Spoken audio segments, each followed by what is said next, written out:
63 дугаар тогтоолын хэрэгжилт орж ирж байгаа юм. За энэ яа харахгүй малажхан бүтээгдэхүүнийг боловсруулалтын төвшин ахиулах, цагаал хөтөлбөрийн амжилттай хэрэгжүүлэх зорилготой ийм тогтоол төлөвлөгөө батлагдсан. За хийгдэж явж байгаа ажлууд гайгүй үр дүнтэй юмнууд байгаа. Гэхдээ энэ жилийн хувьд нэлээд онцлогтой байна. Монголын нийт нутаг хардв орцсон. Тийм учраас энэ ноолуурын чинь үнийн асуудал дээр асуудал үүсэж байгаа мó гэж харагдаад байгаа. Шороо харвалттай гэдэг үүднээс гадны импортлогчнор учиргүй мөнгөөн бариад ороод ирэхгүй байгаатай холбогдоод ноолуурын борлуулалтын асуудал дээр жоохон төвөгшил үүсэж байгаа юм байна. Улсын хэмжээнд 1.3 их 80 төгрөгийн ноолуур бид татан төвлөрүүлэх ёстой. Үүнээс 230 тэрбумын эргэлтийн хөрөнгийн зээлээр гаргаж байгаа юм байна. 3 сарын 31-ний байдлаар энэ зээлийн 32%-ийг л гаргасан байна. Тэгэхээр үндсэндээ эргэлтийн хөрөнгийн гэдгийг юм уу мөнгөжүүлэлт дутчихад байгаа юм байна. Энээс болоод энэ ноолуурын чинь борлуулалт үн ханшинд нөлөө үзүүлээд байгаа юм байна. Энэ тал дээр одоо хүнс хөдөө аж ахуй хөнгөн үйлдвэрийн яам маань өнөө банкудтай байгуулсан гэрээнийхэн хүрээнд энэ технологийн гэдэг юм уу цаг үеийн цаг хугацаатай энэ асуудлууд руу гол анхаарлаа төвлөрүүлж маш яралтай энэ үндэсний үйлдвэрүүдэн мөнгөжүүлэх эргээд энэ ноолуурын үн ханшийг тогтвортой байлгах асуудал байна. Дээр нь нэг энэ дээр давхар орж ирчээд байгаа юм бол яа харахгүй улс үндэстэн гэж байвал энэ аж үйлдвэрийн салбараа хөгжүүлэх, боловсруулалтын төвшингээ ахиулах, ажлын байраа нэмэгдүүлэх, орж ирэх дотоошлох одоо валютынхаа нөөцийг нэмэгдүүлээгээд самжиж гаргая гэдэг ийм төрлийн шийдвэр гарцсан. Тийм учраас энэ үнийг бас тийм оновчтой шийдвэр байгаагүй гэдгийг иргэд малчдад ташаа ойлголт өгөх гээд санаатаагаар ийм яваад байгаа юм биш үсттэй. Тийм учраас төр нэгэнтээ ийм улс үндэстнийхээ эрх ашгийг хангасан том шийдвэр гаргасан бол энийг дагуулж хөрөнгөнийхөө асуудлыг тодорхой шийдэхгүй бол энэ эргээд бас нэлээд тийм яриатай байх нь. Ер нь бол манай малчид тогтвортой бас өссөн үнээр ноолуураа нийлүүлнэ гэвэл дотооддоо бид энэ боловсруулалтынхаа төвшинг ахиулаад байх тусмал малчдын ноолуур бүтээгдэхүүний үн өсөх ёстой юм. Тэгээ энэ үнийг нь хэдүүлээ бүрэн ойлгуулж чадалгүй ихний юм дээр нь бас унахчих вэ. Энэ үнийг нэг анхаараач. Энэ дээр одоо ямар бодол чиглэл байна вэ? Энэ үн дээр би нэг тодорхой одоо за хэд номер хариулах вэ? 6 номер сайд хариулъя. За ноолуурын үнийн хувьд үйлдвэрүүдэд худалдаа авалт хийж байна. Яг өнөөдрийн мэдээгээр 600 тонн ноолуур, орчим ноолуур худалдан авагдсан байна. Үндсэндээ Дорнот аймагт 163,165 мянган төгрөгөөр, Сүхбаатар Хинтээ аймагт 155-аас 158 мянган төгрөгийн үнэтэйгээр худалдаа авалт хийгдэж байна. Нэг зүйлийг гишүүдээ анхаараарай. Ер нь дэлхийн нийтээр тарифын томоохон одоо дайн явагдаж байна. Худалдааны харилцан одоо томоохон тариф тавигдаж байна. Энэ үед харин манай нүүрстэй харьцуулахад ноолуур үндсэндээ маш бага. 5% мэдрэг шанартай л хөдөлгөөн үйлдэгдэж байгаа.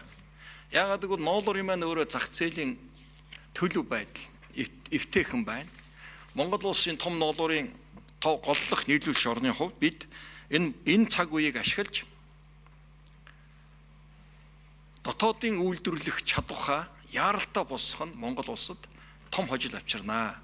Зөвхөн самнах угаахын хооронд 200 гаруй сая доллар, 700 тэрбум төгрөг, 800 тэрбумын өртөг, нэмэн өртөг Монгол улсад үлдэж байгаа юм. Татвар болж, цалин болж, нийгмийн даатгал болж, цахилгаан дулаан болж Монгол улсаа шингэж байна. Энд мэдээж өмнө угаагаад шууд хятадын үйлдвэрүүдэд нийлүүлдэг байсан ченжийн одоо тогтолцоо нэлээд сөрөг нөлөөлж байгаа. Тэн талаас нэлээд зохион байгуулалтаа арга хэмжээ хийгдэхээ үгүйсэхгүй. Гэхдээ гол нь бид яг энэ дэлхийн улс орн болгонгийн тарифа босгож дотоод үйлдвэрлэлээ хамгаалж босгож байгаа цаг үед ноолуурын хувьд бол алтан үе шүү. Ноолуурынхаа үйлдвэрүүдийг, ноосныхоо үйлдвэрүүдийг энэ хөдөө аж ахуйн гаралтай бүтээгдэхүүн түүх хийдэг боловсруулалтыг босгож авах том юм боломж бас давхар үүсэж байна. Үнийн хувьд бол болоогүй боломжийн байна. Сүүлийн 20 онд 5 жилийн дунджаар аливаа түүх хийдэг үнийг хардаг. 20 онооход ноолуур 50-60 мянган төгрөгийн л үнэтэй байсан ноолуур шүү дээ. Өнөөдөр 150-аас 160 мянган төгрөг дээр дотоодын үйлдвэрүүд маань бас улсын их хурлын баталсан бодлогын дэмжлэгийн аваад бас ингээ идэвхтэй авч байна. Нэг зүйл байгаа юм. Манай салбараас 130 тэрбум төгрөгийн төсөв хасагдсан. Батлагдсан төсөв. Уул нь яг энэ 1.3 их найдын ноолгорыг дотооддоо 100% аваад дотооддоо техник зохицуулалтаа 100% хийчихэд Монгол улсад орох өгөөж их өндөр байсан. Тэгээ одоо бид батлагдсан их усэр маань 66.4 тэрбум шүү дээ. Энэ 66-г харин хүү татаас болгож аж ахуйн нэгжүүдэд 800 тэрбум болгож нэмэн өсгөж одоо зах зээлийг одоо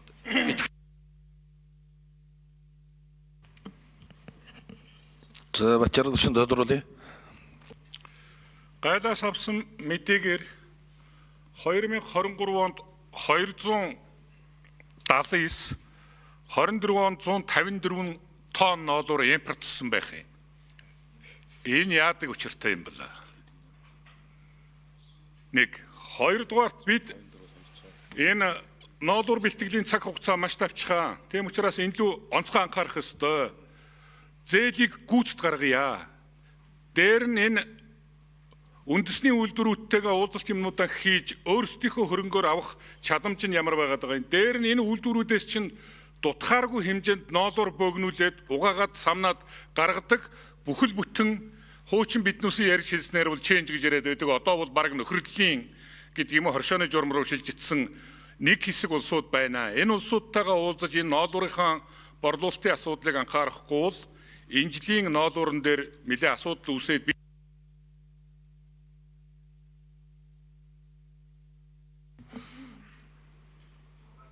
За 6 номер сайд хариулъя. Бачаргал гишүүн чухал асуудал хөндлөө. Тэр импортлж байгаа ноолуурын статистик чинь бидний нөгөө гүйцэн боловсруулах чадвар сул байгаа болохоор үйлдвэрүүд маань бэлэн утас очиод гадагшаа явуулаад будуулаад нарийн боловсруулалт хийсэн утас авчрах бусад эцсийн бүтээгдэхүүнийг холцоо оруулж ирээд байгаа юм тэр. За нөгөө талаас энэ дундын энэ гол ноолуур авч ясан улсуудад яг энэ болцоо ашиг хэлэхэд Монгол улсад угаах, савнах, үйлдвэрлэлийн хүчин чадал 200-аас 300% бүрэн суурилсан. Одоо Монголдо үйлдвэрлээ. Али болгон бусдын түүх хийдэг бэлдэх вэ? Энэ байгаа дэлхийд өрсөлдөх шатвартай энэ 10,000 тонн ноолуураа бид нэг 100% угаагаад 100% самжих. Тэгээ цагаан буюу тэр самсан ноолуур гэдэг бол Европ, Америкийн хамгийн үнэтэй зах зээлд Монгол улс энэ том салбарт том байр суурьтай том тоглогч болж байгаа. За Бачаргал шин тодруулъя.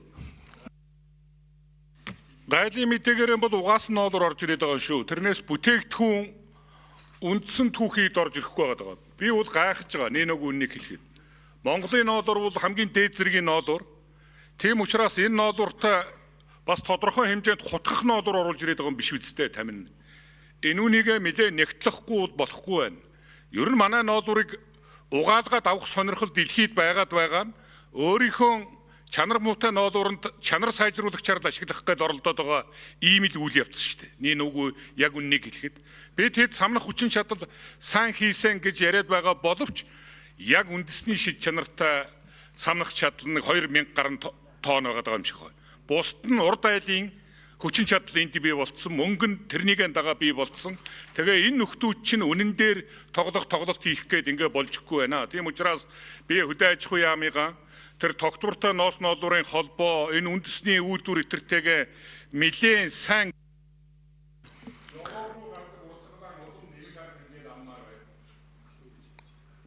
За 6 номер хариулъя сайд. За тэр бас импортонд орж ирсэн ноолуур дээр Казахстан улсаас орж ирсэн ноолуурын тодорхой хэмжээ байгаа юм байна. Манай зарим иргэд Казахаас ноолуур оруулж ирээд Монголд угааж боловсруулад хятад руу экспортлсон ийм статистикуд явагдаж байгаа юм байна. Үнэхээр дотоодын үйлдвэрлэлээ унгаачих юм бол яг л арьс, ноос, жалант хаягддаг үйл явдлын. Ноолуур дээр бид нар үйлдвэрлэлийн чадвараа нэмээд байсан болохоор ингээд үнцэнд ороод байна.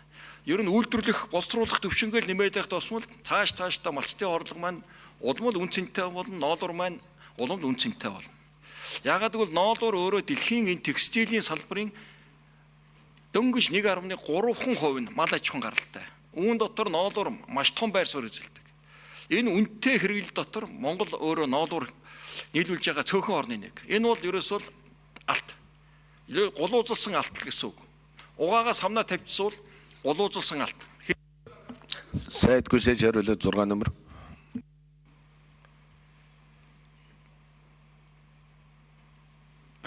Тэгэхээр энэ бол бэлэн валют юм шүү.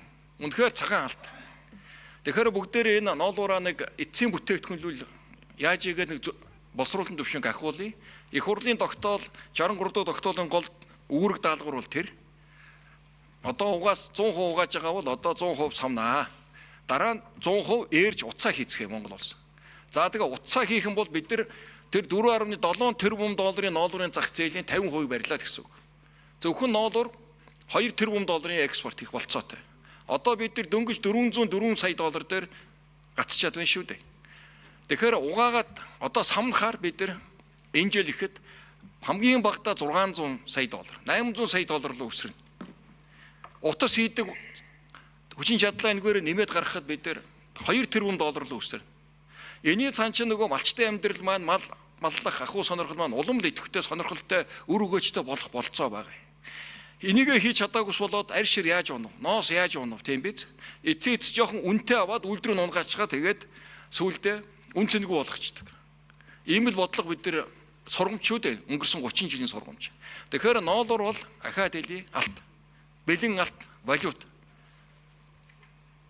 Тэгэхээр энийг бид нар өнөхөр чулуу болох юм цаг байгаа. Тэгээ өнөөгийн яах вэ? Өнөөдрийн нэг 5-10 мянган төгрөгийн үнийн уналт наалт одоо энэ дээр улсууд янз янзаар тоглож улс төрчих мэдээж гар хөлөвлж дайрах довтлох юм гарч ил байна.